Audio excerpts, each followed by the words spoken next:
అందరికీ నమస్కారం. దాసరాస్ కిచెన్కు స్వాగతం. నేను సుజీని. ఈరోజు మీకు ఈ వీడియోలో కంది పచ్చడి తయారీ విధానం చూపిస్తున్నాను. వేడివేడి అన్నంలో నెయ్యి వేసుకుని కంది పచ్చడి వేసి తింటే చాలా బాగుంటుంది.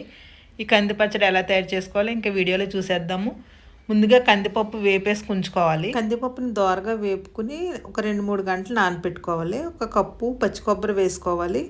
1/2 కప్పు పచ్చి మామిడికాయలు, పుల్లగా ఉండే మామిడికాయ వేసుకుంటే బాగుంటుంది. 4 పచ్చిమిర్చి, చిన్న అల్లం ముక్క వేసుకుని బాగా మిక్సీ చేసుకోవాలి. కచ్చాపచ్చాగా, మెత్తగా కాకుండా ఇలా మిక్స్ చేసుకున్న తర్వాత 2-3 గంటలు నాని కందిపప్పుని తీసుకోవాలి. తీసుకుని వాటర్ లేకుండా వాటర్ డ్రైన్ చేసుకున్న తర్వాత ఓన్లీ కందిపప్పుని వేసుకోవాలి. కందిపప్పు వేసుకున్న తర్వాత అప్పుడు తగినట్టు సాల్ట్ వేసుకోవాలి. మన రుచికి తగ్గట్టు కొద్దిగా పసుపు వేసుకోవాలి. వేసుకుని ఇలా మిక్సీ చేసుకోవాలి.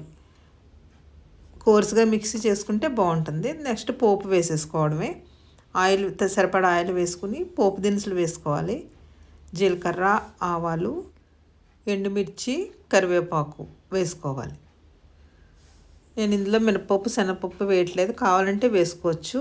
కొద్దిగా ఇంగువ వేసుకుంటే చాలా బాగుంటుంది కంది పచ్చడిలో.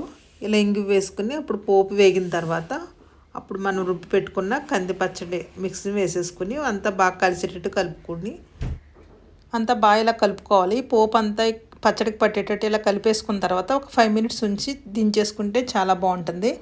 ఇది ఉల్లి వెల్లుల్లి లేకుండా తయారు చేశాను. మనం పూజలప్పుడు అది ఉల్లి వెల్లుల్లి లేకుండా తింటాం కదా, అలాంటప్పుడు ఇది పచ్చడి చాలా బాగుంటుంది. ఇది కర్రీస్ ఏమీ లేనప్పుడు కూడా ఇలా కంది పచ్చడి తయారు చేసుకోవచ్చు.